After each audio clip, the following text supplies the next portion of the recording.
how'd you meet this beautiful lady? That's a long story. But one night I called in sick to work. And At the restaurant? No, I was actually loading trucks. Okay. Down in Wilmington. And I decided to go with my friends to this little 18 and over club called McSee's. And just happenstance, I ended up being there and went with a buddy of mine. And it was a legs contest. I was actually going to see another friend. She was participating in this legs contest there. Legs, I was not participating. Basically, I can't see that with your personality. No. That would be on basically a bikini contest. Okay, got it. No. And so I go, I might as well go. So we went, and people were starting to gather around the stage, and a buddy of mine was standing on a chair, and then she was actually in the little area that we were at, and he looks at her and he goes, "You want my chair?" And so she said, "Yeah, I'll take your chair." So he gave up his chair for her. And then I looked at her and I'm like, I go, "So he gave you your chair, right?" And she said, "Yes." I go, "Then you have to dance with me." Ooh, that's smooth. That's right. But then I never saw her the rest of the night.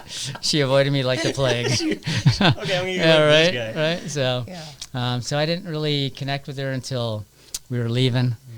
Place was closed up. And all of a sudden, this car starts to come speeding by. My buddy goes, "Hey, there's that girl." And I'm like, "Oh," and I stepped out. I was actually driving, right? I was driving my V-Dub, and she was coming out, or driving something. Either way, I convinced her to give me her number. And, of course, she says, I never give my number to anybody. No, I do not. I give fake numbers. First number I've ever given away, Right. honestly. So I think she went home and told her mom that, "Hey, Mom, some guy's supposed to call me. I don't know his name." I didn't even know his name. And this was on April Fool's Day, 1982. Right.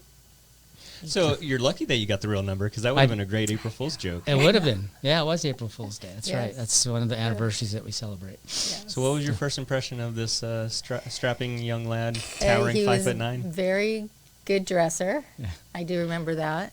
And I can still remember what I was wearing, which is so strange, and what you were wearing. But yeah, he just seemed very nice. He seemed like a gentleman. So, and then after our first date, he brought me a rose, and he was just a really stand-up guy. Not that I didn't have stand-up boyfriends, but he just really stood out as far as, that.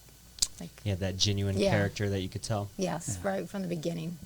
Yeah. For me, I never dated anybody as good looking, so I'm thinking I'm hanging on to her like grim death. Right? Hold on, you're not going anywhere. That's You're right, mine. right? This one's mine. Exactly. Yeah.